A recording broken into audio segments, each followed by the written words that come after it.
Hello sir, நான் சென்னையிலேருந்து பேசுகிறேன். சர்டிஃபிகேட் தருவீங்களா தரமாட்டீங்களா? அவசரப்படாதப்பா. எந்த ஸ்கூல் நீ? ஸ்டேட் போர்டா சென்ட்ரல் போர்டா? ஐயோ சாரு, சென்சார் போர்டு. சென்சார் போர்டா?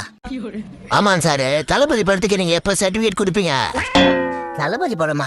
அவரோட முதல் படம் நாளைக்கு தீர்ப்பு, அவரோட கடைசி படம் நாளைக்கு தீர்ப்பா? என்னங்க கதை சொல்லுங்க சார். எப்போ வச்சுக்கிறான் உங்களை நம்பி லீவ் வேற போட்டு வச்சிட்டேன். Hello sir, Friday leave cancel, ஆஃபீஸ்க்கு வரேன்.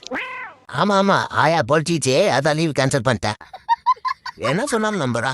டெல்லி தான் இந்தியாவான்னு கேட்ட பராசக்தி படத்துக்கு யூஏ சர்டிஃபிகேட் கொடுத்து அனுப்பிட்டானுங்க. இவங்க அப்படி என்னதான் கேட்டு வச்சானுங்க தெரியலையே.